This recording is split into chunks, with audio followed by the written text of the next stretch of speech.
మనం మనసు మనసు అని చాలాసార్లు అంటుంటాం. కానీ ఆ మనసు ఎలా స్పందిస్తుంది, ఎలా పనిచేస్తుంది అన్నది లోతుగా ఆలోచించము.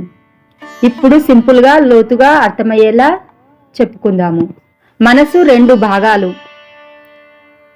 చైతన్య మనసు అంటే కాన్షియస్ మైండ్, రెండవది సబ్ కాన్షియస్ మైండ్ ఉపచేతన మనసు. కాన్షియస్ మైండ్లో ఇప్పుడు మనం ఆలోచిస్తున్నది, మనం మాట్లాడడం, నిర్ణయాలు తీసుకోవడం, లాజిక్, ఎక్స్ప్లెనేషన్ అవన్నీ ఉంటాయి. ఇది 5-10% మాత్రమే మన జీవితంలో ఉంటుంది. ఉదాహరణకి నాకు టీ తాగాలి అని అనుకోవడం, ఇది చైతన్య మనసు. సబ్ కాన్షియస్ మైండ్ 90-95% చిన్నప్పటి జ్ఞాపకాలు, భయాలు, బాధలు, తల్లిదండ్రుల మాటలు, సమాజం ఇచ్చిన నమ్మకాలు, గత అనుభవాల రికార్డు, ఈ డేటా అంతా మన సబ్ కాన్షియస్ మైండ్లో రికార్డ్ అయి ఉంటుంది.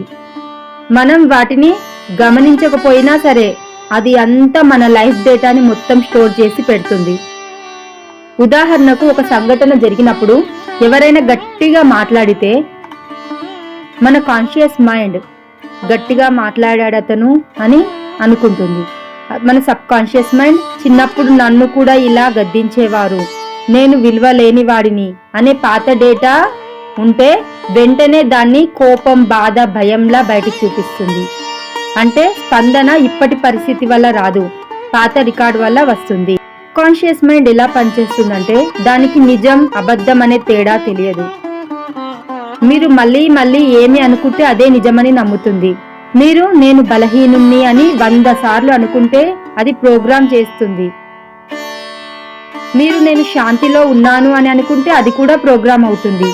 సింపుల్గా ఇది ఏమిటంటే ఒక మట్టి పొలం లాంటిది. ఏ విత్తనం వేస్తే అదే మొలుస్తుంది. మన మనసు స్పందన వెనుక రహస్యం ఏమిటంటే పాత అనుభవాలు, పాత నమ్మకాలు, లోపలి భయాలు, ఏదైనా ప్రేమ లోపం జరిగినట్లయితే అది కూడా కలిపి ఒక భావనగా బయటకు వస్తాయి. కాబట్టి ఎవరిని నిందించాల్సిన అవసరం లేదు. మనలో ఉన్న రికార్డులను మనం గమనించుకోవాలి ఉంది. దీనిని క్లీన్ చేయడం కూడా చాలా ఈజీయే. మనం ధ్యానం చేయడం వలన, అఫర్మేషన్ చెప్పుకోవడం వలన, ప్రకృతిలో కొంచెం సమయం గడపడం వలన, మన భావాలను మనం అబ్జర్వేషన్ చేయడం వలన మనకు నచ్చినట్లుగా మన జీవితాన్ని మలుచుకోవడం సాధ్యమే. ఫుల్ వీడియో కోసం మీ సులభ ధ్యానం ఛానల్కు వెళ్ళి చూడవచ్చు.